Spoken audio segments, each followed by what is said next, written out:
What if I told you you were never meant to start over? That everything you have been taught about reinvention, about beginning again, about wiping the slate clean is not just wrong, it's quietly exhausting you.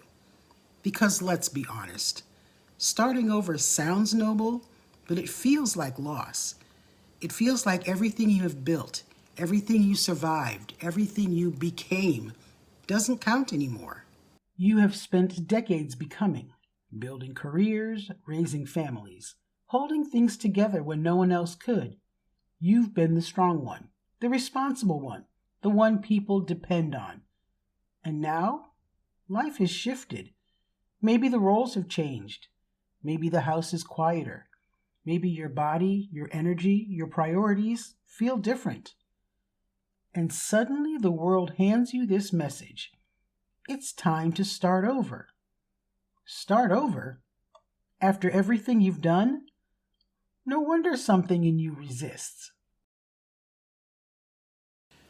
We were taught that growth means leaving behind, that evolution requires erasing, that to become something new, we must abandon who we were.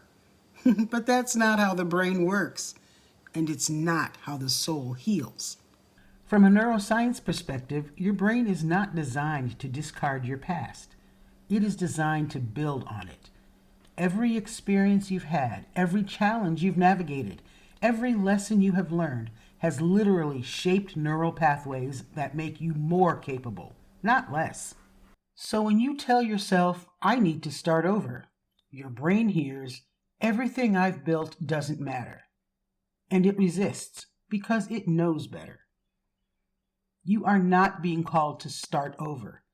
You are being called to reclaim, to gather the parts of you that got buried under responsibility, the dreams you postponed, the desires you silenced, the parts of you that said, someday. This is not a reset. This is a return.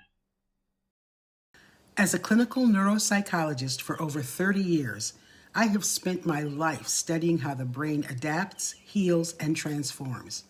And what I've learned, both in science and in life, is this. Transformation doesn't come from tearing everything down. It comes from integrating what already exists and building forward with intention.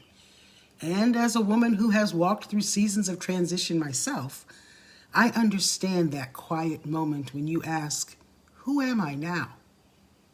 So what if, instead of starting over, we approached this season differently? What if we used a new framework, a gentler one, a wiser one, a more powerful one? I call it the Soulfire Ignition Method. But here's the truth. This channel, this space, it's not about giving you another system to follow. It's about walking with you as you begin to see yourself differently. Here we are going to have real conversations about identity, about change, about that quiet question that keeps showing up, now what? We'll talk about the brain, how it holds on to old patterns, how it resists change, and how gently you can begin to shift it. We'll talk about your energy, your voice, your truth, and yes, we'll have a little fun along the way, because at this stage of life, we have earned that. You'll hear me come back to 3 ideas again and again. Reclaim, reimagine, reignite. Not as pressure, not as something to get right, but as a rhythm, a way of returning to yourself again and again, in a way that feels grounded, real, and sustainable. This isn't about becoming someone new. It's about becoming more fully you. You don't need permission to begin again, because you're not beginning again. You are continuing with more wisdom than you've ever had before, with more clarity than you've ever allowed yourself, and with a version of you that is ready to take up space. So if you have been feeling that pull, that sense that something in you is ready for more, you are in the right place. Go ahead and subscribe and join me here. Each week we will take one small step together. Your fire isn't gone. It's been there all along. We're just clearing the way so you can feel it again.